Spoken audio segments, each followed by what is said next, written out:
Este é mais um culto online, realizado pela Igreja Assembleia de Deus Central de Iguape. Domingo, às 8h30. Escola Bíblica Dominical.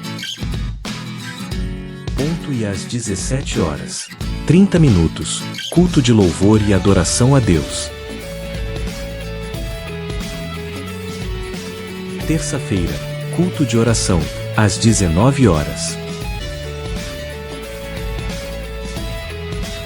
Quarta-feira, culto de ensino da Palavra de Deus, às 17h30. Aos sábados a partir das 18h, culto online. Nosso endereço: Rua 9 de Julho, 169 Iguape, SP, Brasil. Assembleia de Deus Central de Iguape, uma igreja bíblica. Paz do Senhor, que Deus abençoe a todos em nome de Jesus Cristo.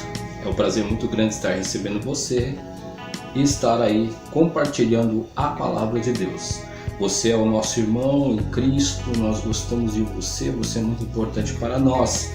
E eu queria deixar essa saudação a você, porque nós temos orado, temos buscado a Deus em prol da sua vida. Em João, capítulo de número 15, versículo 1, a palavra do Senhor diz assim: Eu sou a videira verdadeira, e o meu Pai é o agricultor. Todo ramo em mim que não dá fruto, ele o corta, e todo ramo que produz fruto, ele o poda, para que produza mais fruto ainda. Vós já estáis limpos por causa da palavra que vos tenho falado. Permanecei em mim, e eu permanecerei em vós. O ramo de si mesmo não pode produzir fruto, se não estiver na videira. Tampouco vós podeis produzir fruto, se não permanecerdes em mim. Eu sou a videira, vós os ramos. Se alguém permanecer em mim, e eu nele, esse dá muito fruto. Sem mim nada podeis fazer. Aleluia. Glória a Deus. Louvado a palavra de Deus em Gênesis capítulo de número 1, no versículo de número 1, diz assim a palavra do Senhor: No princípio criou Deus os céus e a terra. A terra era sem forma e vazia. Havia trevas sobre a face do abismo, e o Espírito de Deus pairava sobre a face das águas. E disse Deus: haja luz, e houve luz. Então aqui nós observamos, que aqui no versículo 1 de Gênesis 1 diz assim: no princípio criou Deus. Essa palavra Deus no hebraico é a palavra Elohim. O que significa a palavra Elohim? Significa Deus no plural. Então por aqui nós observamos que a Trindade, ela, quando na criação estava ali o Deus Pai, o Deus Filho e o Deus Espírito Santo, que estavam criando todas as coisas, a Trindade estava em conjunto, criando, formando, fazendo toda a criação. Então isso é muito maravilhoso para mim, para você, saber que Deus, ele estava agindo. O Deus Pai, o Deus Filho e o Deus Espírito Santo, que são um único Deus em três personalidades. É isso mesmo. Deus composto. É o Deus Todo-Poderoso. É a Trindade.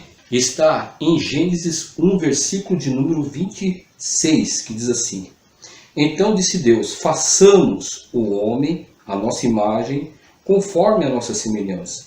Domine ele sobre os peixes do mar, sobre as aves dos céus, sobre os animais domésticos, sobre toda a terra e sobre todos os répteis que se arrastam sobre a terra. Então vamos aqui perceber que no versículo de número 26 do capítulo 1, olha só o que diz aqui. Então disse Deus: façamos. Então está o quê? Está no plural. Então vejamos que é mais de uma pessoa. Esse indício também, para nós podermos entender que quem estava na criação era o Deus Trino, o Deus Pai, Deus Filho e Deus Espírito Santo, está também em Gênesis 3, no versículo de número 22. Então disse o Senhor Deus: o homem agora se tornou como um de nós. Então, quando se coloca nós, né, o homem se tornou como um de nós. Então, quando se coloca nós, quer dizer que é mais de uma pessoa, né? Conhecendo o bem e o mal, assim para que não estenda a mão e tome também da árvore da vida e coma e viva eternamente. Então aqui nós vemos que quando a palavra de Deus fala nós, né, ou façamos, como nós acabamos de ver, está relatando mais de uma pessoa. O que eu quero dizer com isso?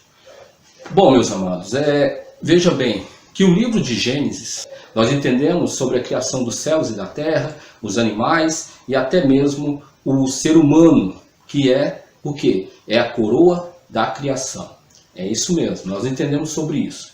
Mas quando ali no capítulo de número 3, o homem ele pecou contra Deus, né, desviando-se dos propósitos do Senhor para aquilo que lhe foi feito, que era adorar e glorificar o nome do Senhor, ser obediente àquilo que o Senhor queria, vemos ali que o homem se perdeu.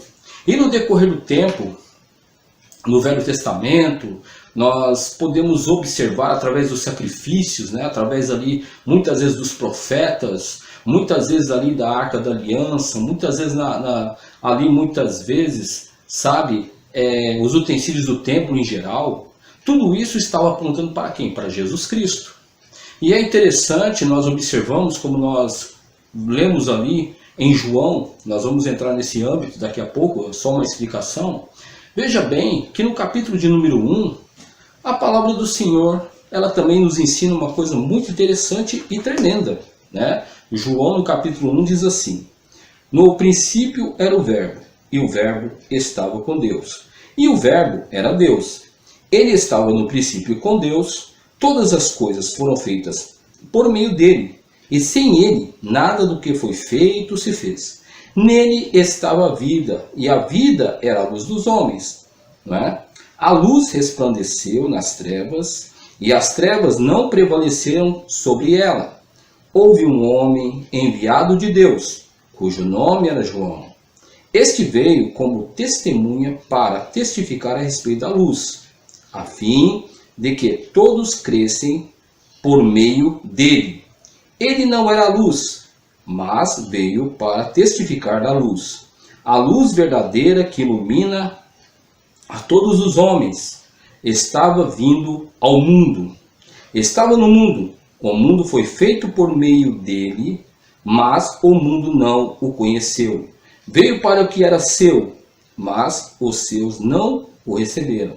Mas a todos os que o receberam, aqueles que creram no seu nome, deu-lhes o poder de serem feitos filhos de Deus. Então, o livro de João, ele apresenta Jesus como Deus, né? Como Filho de Deus, apresenta Jesus como o Messias, que veio ao mundo, o quê? Resgatar o homem que foi perdido lá no Jardim do Éden, não é? É isso que nós observamos. No capítulo 1, versículo 1, né? Que nos informa coisas preciosíssimas, que o verbo era Deus, né? Que no princípio era o verbo estava com Deus, o verbo era Deus, ele estava no princípio com Deus, então estava no princípio com Deus. Olha só que coisa maravilhosa. Aqui nós vemos que Jesus estava lá em Gênesis, né? Também fazendo, juntamente com Deus Pai, o quê? Todas as coisas, né? Estava criando todas as coisas. Por quê? Porque Jesus é o verbo da vida, mas é isso que a palavra de Deus nos informa. No princípio era o verbo. Então quer dizer que o verbo todo mundo sabe que o verbo, ele determina o quê? Uma ação, não é isso? E Jesus é o Logo de Deus que estava determinando uma ação de criação em todas as coisas. Olha que coisa maravilhosa para mim e para você. Mas vemos que esse mesmo Jesus que veio mandado pelo Pai para resgatar o homem que o Deus Todo-Poderoso tinha perdido, esse mesmo Jesus, diz a palavra que Jesus foi rejeitado. Não é verdade? Nós vemos isso em toda a palavra de Deus, nos 4 evangelhos. Nós vemos que Jesus ele foi completamente rejeitado pelos seus. Quem eram os seus? Logicamente que eram os judeus, né? Os judeus rejeitavam Jesus. Vemos que a todo momento os judeus não queriam não queriam reconhecer Jesus como o Messias, como aquele que veio para proclamar a salvação do homem, o perdão dos pecados, o resgate, a regeneração de suas vidas diante de Deus, a restituição do homem a Deus. Eles não queriam reconhecer, porque para eles, imagine só, eles queriam o quê? Queriam que o Messias viesse com uma comitiva de anjos, viesse aí num berço esplêndido, né, um berço de ouro, que fossem aí uma autoridade. E Jesus, ele veio como um simples carpinteiro, ele veio como uma simples pessoa do povo. Quando Jesus falava, veja bem que ele não usava palavras muito difíceis, mas ele usava o quê? O grego mais comum naquele tempo, que era o quê? O grego koiné. Né? O grego mais comum, falava simplesmente, ele não complicava a palavra de Deus. Hoje em dia, né, infelizmente, nós vemos que as pessoas complicam muito a palavra de Deus. Sabe, não estou falando que você não deve estudar teologia, estude teologia, faça teologia, mas cuidado para não usar muita teologia e depois o quê? Depois ficar, né, no meio dessa teologia, no meio das letras, ficar o quê? Desaparecer a palavra de Deus, né? A palavra de Deus ficar diminuta, a palavra de Deus, na verdade, ficar invalidada. Nós temos que tomar cuidado com isso, né? Eu e você devemos tomar cuidado, porque a palavra de Deus é pura, é a palavra de Deus que interpreta a palavra de Deus, é a palavra de Deus que explica sobre a palavra de Deus. Eu e você somos apenas instrumento. Instrumento de quem? Daquele mestre, o Espírito Santo de Deus, que Jesus prometeu estar conosco até o final dos tempos. Isto mesmo, né? Então muitas vezes nós vemos esse tipo de coisa, nós temos que tomar cuidado. Mas Jesus, ele foi rejeitado. Ele foi rejeitado pelo povo de Israel. Por quê? Porque naquele tempo, observemos bem, os fariseus, eles tinham muitas facilidades. Os judeus da época tinham muitas facilidades, mas eles não queriam reconhecer Jesus Cristo. Por quê? Porque não queriam perder o quê? Vamos dizer assim, a sua boquinha, né? Diante do rei Herodes, diante ali dos romanos, tá certo? Eles não queriam perder a sua boquinha, porque eles também ganhavam muito dinheiro, eles tinham que influência diante de Pilatos, né? Eles tinham muita influência diante de Pilatos para ir lá e pedir as coisas. Então observe bem que isso é bem verdade, e eles não queriam perder, por isso não queriam reconhecer Jesus Cristo. Mas eles sabiam, porque Jesus, ele mostrou sinal após sinal de que ele era o Cristo. Então aqui para João, no capítulo de número 14, observamos uma coisa muito interessante. Olha só o que diz a palavra do Senhor no capítulo de número 14, no versículo de número 16, diz assim: Eu rogarei ao Pai, e ele vos dará outro Consolador, para que esteja convosco para sempre. Então, eu rogarei ao Pai, ele vos enviará outro Consolador. Então, são 3 pessoas. No versículo de número 26 não é diferente. Olha só. Mas o Consolador, o Espírito Santo, que o Pai enviará em meu nome, vos ensinará todas as coisas e vos fará lembrar de tudo o que vos tenho dito. Mas o Espírito Santo, que o Pai, veja bem, o Pai enviará em meu nome, né? Enviará em meu nome, vos ensinará todas as coisas e vos fará lembrar de tudo que vos tenho dito. Então, o Pai enviará em meu nome, o Pai enviará em meu nome, veja bem, né? O Consolador.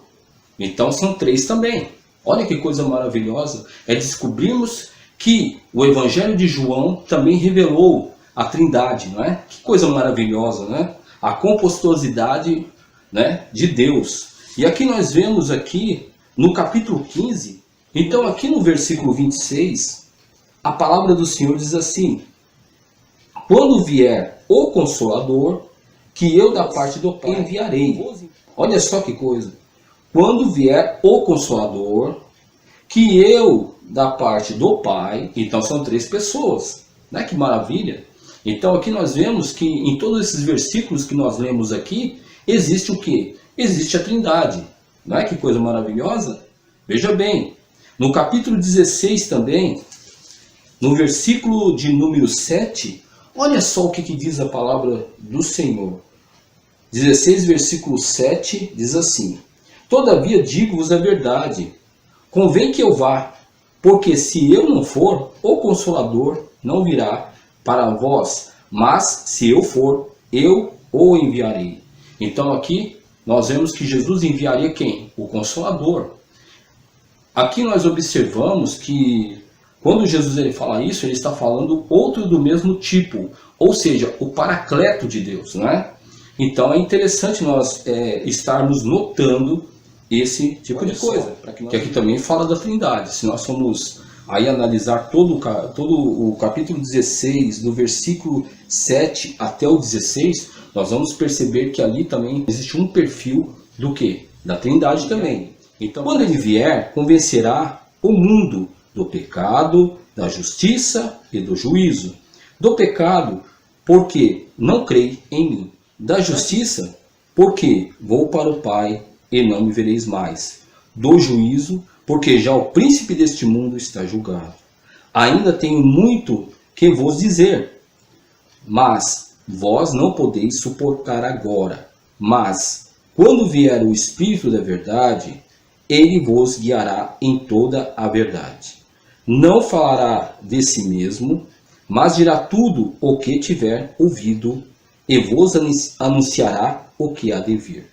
Ele me glorificará, porque há de receber do que é meu, e vou-lo há de anunciar. Tudo o que o Pai tem é meu. Por isso vos disse que há de receber do que é meu, e vou-lo há de anunciar. Um pouco, e não me vereis mais, e um pouco ainda, e me vereis. Então aqui o capítulo 16, do versículo 7 até o 16, fala sobre o ministério do Espírito Santo, não é? E nós vamos perceber isso no decorrer aqui do capítulo, né? Vamos perceber esse tipo de coisa. Aí o que isto vem à mente, né? Que o Espírito Santo, que a Trindade, ela está trabalhando a nosso favor. Isso mesmo. A Trindade está trabalhando a nosso favor. Quer dizer, que o ministério do Deus Pai, do Deus Filho e do Deus Espírito Santo, embora possam haver algumas diferenças, mas eles trabalham em conjunto para o meu e para o seu benefício. Aí o que nós temos que aprender com tudo isso? Então vamos voltar em João capítulo de número 15, né? E vamos aqui estar destrinchando, ou seja, vamos estar estudando aquilo que o Senhor quer falar conosco. Olha só a palavra do Senhor. Em João 15, versículo 1 diz assim: Eu sou a videira verdadeira e o meu Pai é o agricultor. Então aqui nós percebemos que Jesus está se colocando o quê? Como videira. Ele é a videira verdadeira. E quem é o agricultor? É o Pai. Observamos? Que coisa interessante. Todo o ramo em mim que não dá fruto, ele corta, e todo ramo que produz fruto, ele poda, para que produza mais fruto ainda. Então vemos que aqui, veja bem, Jesus se coloca como uma videira, não é verdade? E nós somos o ramo. Veja bem, nós somos o ramo. Agora, quem cuida da videira? Bom, nós sabemos que é o agricultor, porque é isso que Jesus está falando. E o Pai é o agricultor. E todo aquele que não dá fruto, então o agricultor vai lá e corta. Não é isso? É isso que a palavra de Deus está nos falando. E vai limpar o quê? Os ramos que já estão ali, vai limpar, vai cuidar, para que este ramo ele possa dar mais fruto ainda. Então, veja bem, meus amados, qual é a designação, qual é a função do agricultor? A função do agricultor é cuidar das árvores frutíferas, não é isso? Então, muitas vezes, o que acontece? Existe aquela árvore frutífera ali, e de repente está ali aquele monte de ramo ali que não dá fruto, e tem uns que dão fruto. Você está entendendo? Dá fruto. Mas só que aqueles ramos que não dão fruto, muitas vezes ficam atrapalhando. Né? Porque a árvore ela tem que ser o quê? Ela tem que debaixo da sua copa, ela tem que ser completamente arejada. Para que arejada? Para passar o vento, né? Muitas vezes também receber a fotossíntese que vem do sol. e tirar os nutrientes da terra. Para quê? Para que os frutos venham a ser saudáveis. Porque aqueles que dão fruto, você está entendendo? Pode dar frutos mirrados. Por quê? É porque eles são ruins? Claro que não. Mas é porque aqueles que não estão dando frutos vão prejudicar aqueles que estão dando frutos.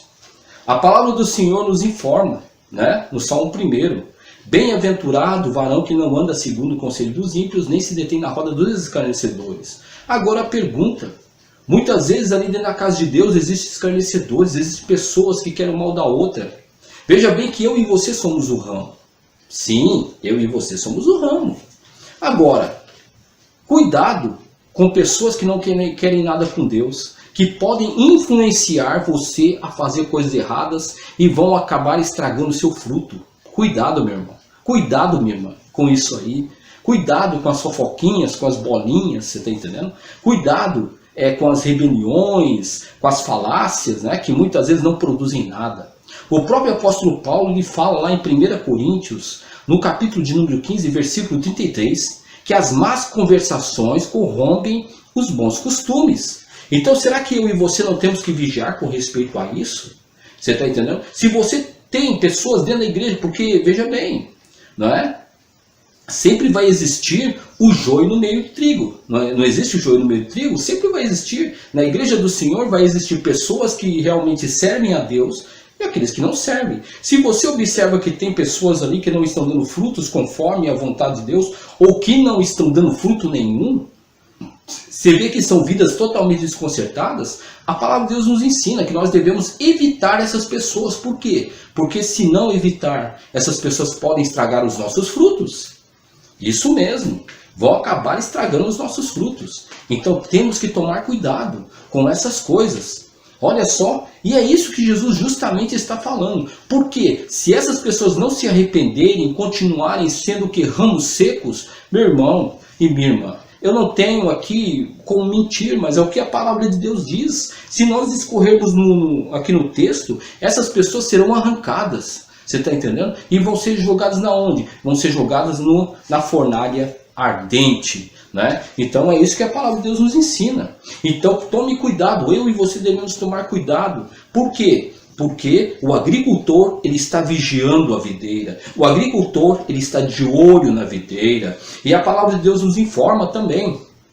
Veja bem, assim como um agricultor ele pode usar uma ferramenta cortante, tal como um tesourão, ou até mesmo uma faca, né? Aquelas facas aquelas facas grandes, né? Eu não sei como é que chama o nome, aqueles facão. Veja bem, o Senhor também utiliza. O que ele utiliza? Ele utiliza a sua palavra. Vemos lá em Hebreus capítulo 4, no versículo de número 12, que a palavra de Deus é o que? É uma espada cortante, né? De 2 gumes. Veja bem. Então, a espada de 2 gumes está aí, né? Então, o agricultor ele vai usar a espada de 2 gumes para poder limpar a vida daqueles que estão dando fruto, para darem mais fruto ainda, mas também está para podar aqueles que não dão fruto.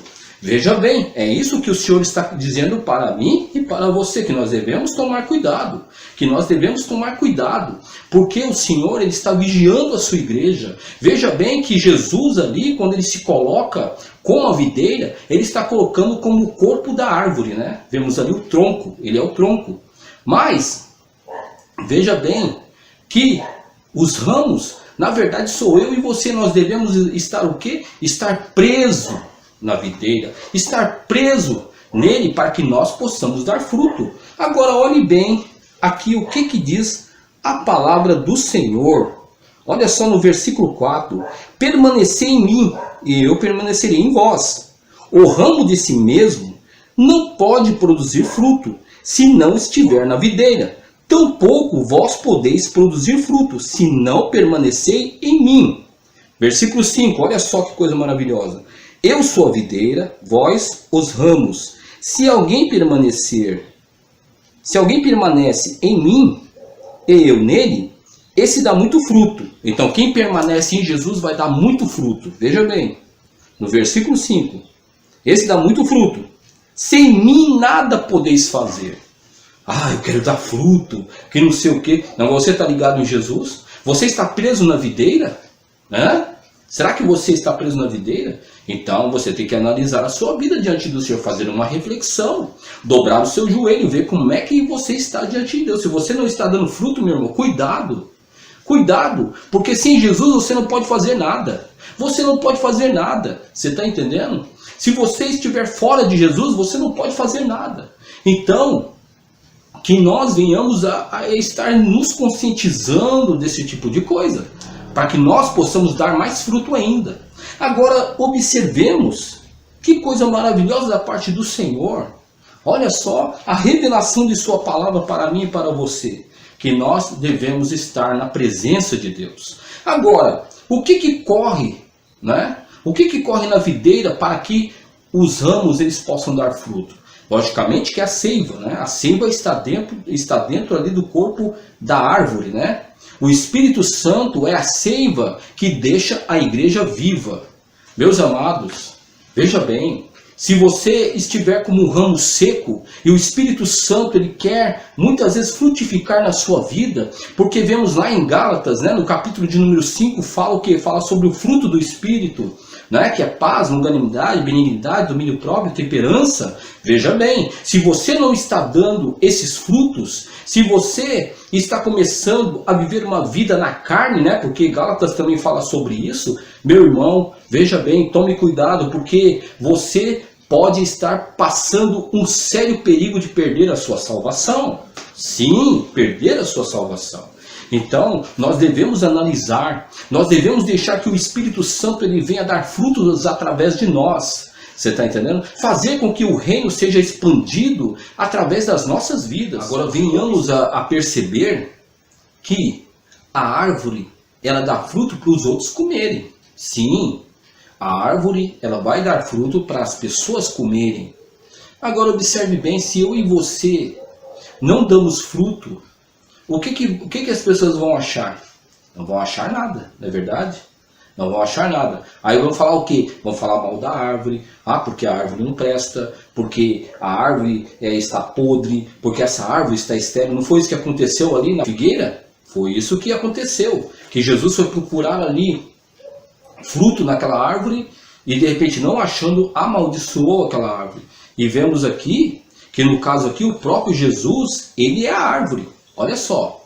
E quem não acha fruto nessa árvore, que é responsabilidade do ramo, porque a árvore é boa, está passando seiva, mas se o ramo não quer dar o fruto, isso aí é porque muitas vezes o ramo está estragado, o ramo está seco, né? Aí o que acontece? Acontece que a pessoa não acha fruto, o que vai falar? Ah, porque a árvore não presta. Ah, porque essa árvore aí não é boa. Ah, que não sei o quê. Não tem muita gente que fala assim da casa do Senhor, da igreja? Ah, porque sabe, essa pessoa é desse jeito aqui, então a igreja não presta. Porque o pastor não ensina direito. É porque diz que é crente, mas não vale nada. Não é isso. Não é isso que acontece? Então, meus amados, nós temos que dar frutos. Porque as pessoas querem ver fruto na minha e na sua vida. Você está entendendo? As pessoas querem degustar palavras boas, atitudes boas para glorificarem o nome do Senhor. O próprio Senhor, o próprio apóstolo Paulo, ele diz assim, que nós devemos glorificar a Deus através das nossas atitudes, fazer tudo para a glória de Deus. Mas se as pessoas não verem nada ou nenhum fruto na minha ou na sua vida, como é que eles vão glorificar a Deus? Eles vão blasfemar do Senhor. E nós não podemos deixar que isso aconteça. Sim, não devemos. Por quê? Porque senão, meus amados, nós corremos um sério risco de não ser o quê? Pessoas que estão frutificando o reino de Deus. E isso é um perigo para mim e para você. É um perigo. Porque a palavra do Senhor diz aqui no versículo 6... Se alguém não permanecer em mim, será lançado fora, como o ramo e secará. Tais ramos são apanhados, lançados no fogo e se queimarão. Olha, se nós não permanecermos, olha só que coisa séria. Se alguém não permanece em mim, será o quê? Lançado fora. Se não permanecer em Jesus, vai ser lançado fora. É isso que a palavra de Deus está falando. Olha só. Como o ramo secará, tais ramos são apanhados, e lançados no fogo e se queimarão. Meus amados, que eu e você não sejamos ramos infrutíferos, que nós estejamos presos na videira, porque sem Jesus nós não podemos fazer nada, como nós acabamos de ler. Que nós venhamos deixar que os frutos do Espírito venham atuar na nossa vida, através da seiva que corre o quê? Que corre na videira, que é Jesus, para que o Senhor seja glorificado. Você está entendendo? Que nós possamos ser dessa forma. Quando Jesus ele se coloca, né, eu vou até repetir aqui, quando Jesus se coloca como videira, ele está colocando como tronco, né, a igreja do Senhor. E ele é o cabeça, é o Cristo, o cabeça da igreja. E nós somos o ramo que estamos presos nele. Você está entendendo? Está exemplificando como igreja. Nós somos a igreja do Senhor. Mas como nós estamos presos na videira? Você está preso na videira? Como você está? Ou você está meio quebrado na videira, né? Ou você está muitas vezes se portando como uma pessoa que não está ali vivendo de acordo com a vontade de Deus, né? Ou você pensa que andando sozinho, itinerantemente, você é alguma coisa para Deus. Não, meu amado, não. Porque segundo aquilo que nós acabamos de ler, nós temos que ficar presos na videira. E é uma responsabilidade minha e sua dar fruto. Porque a videira é boa. Você está entendendo? A seiva está passando pela videira, por dentro da videira. O agricultor é exímio, é o Deus Todo-Poderoso. Então por que não está dando fruto? Por quê? Né? Então nós temos que nos perguntar. Nós temos que nos perguntar. Porque se nós não tomarmos uma posição e não dermos fruto, o agricultor ele vai vir e vai cortar eu e você. Vai cortar a nossa vida da videira. Você está entendendo? Vai ser lançado fora e vai ser lançado o quê? No fogo. Fogo aqui nós sabemos que é o inferno, né? Aqui a gente não pode esconder essas coisas. Então, que nesse instante você venha se converter, venha mudar a sua posição e que nós venhamos a ser muito mais instrumentos na mão do Senhor para darmos fruto para a honra e para a glória do Senhor. Tá certo? Nesse instante, Senhor meu Deus, eu oro diante de Ti, Senhor meu Pai, para que o Senhor esteja fortalecendo as nossas vidas. Que nós, Senhor meu Pai, possamos dar frutos para a honra e glória do Teu nome, Senhor. Venha alcançar, Senhor meu Pai, a nossa igreja. Venha alcançar, Senhor meu Pai, cada vida, cada coração, alcançando os pastores, alcançando aí, Senhor meu Pai, os diáconos, as diaconisas, que no nome do Senhor Jesus a membresia da Tua casa, que possa ser gloriosamente fortificada, meu Deus dos céus, arranca tudo aquilo que não presta, tudo aquilo que não é seu, nos limpa, Senhor meu Pai, através da Tua palavra, Senhor meu Deus, no nome do Senhor e Salvador Jesus Cristo, venha impactar o nosso coração, venha renovar as nossas alianças, porque sei, Pai amado, que a palavra do Senhor falou completamente conosco. Senhor meu Pai, todos nós precisamos, Senhor meu Pai, estar frutificando. Senhor Jesus, repreende o mal, levanta o decepcionado. Senhor meu Pai, em nome do Senhor Jesus, que o Senhor esteja nos abençoando e nos fortalecendo para a honra e glória do Teu nome. Eu Te louvo, Pai, Te agradeço no nome de Jesus. Amém, Senhor. Graças a Deus, meu irmão e minha irmã, que Deus o abençoe em nome de Jesus, fortaleça a sua casa, o seu lar, que você esteja sendo completamente abençoado em todas as áreas de sua vida. Em nome do Senhor Jesus, nós te amamos e fique com Deus. Em nome de Jesus, que Deus te abençoe para a glória e honra do Senhor.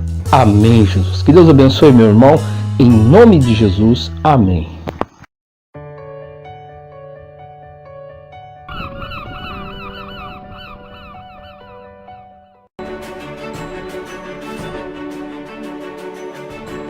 Cremos que, em 2 Timóteo 3, 16 e 17, está escrito: pois toda a Escritura Sagrada é inspirada por Deus e é útil para ensinar a verdade, condenar o erro, corrigir as faltas e ensinar a maneira certa de viver.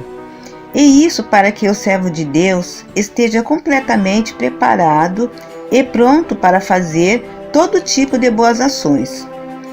Bíblia, tradução linguagem de hoje. Assembleia de Deus Central de Iguape. uma igreja bíblica. Abençoe, que o rosto do Senhor resplandeça sobre ti e tenha a bênção do Senhor sobre a sua vida, sobre a sua família, e fique na graça e na paz do Eterno. E Maranata, ora vem, Senhor Jesus. Que Deus abençoe a você, Deus abençoe em nome de Jesus Cristo. Aleluia, a vitória do povo de Deus. Amém e graças a Deus.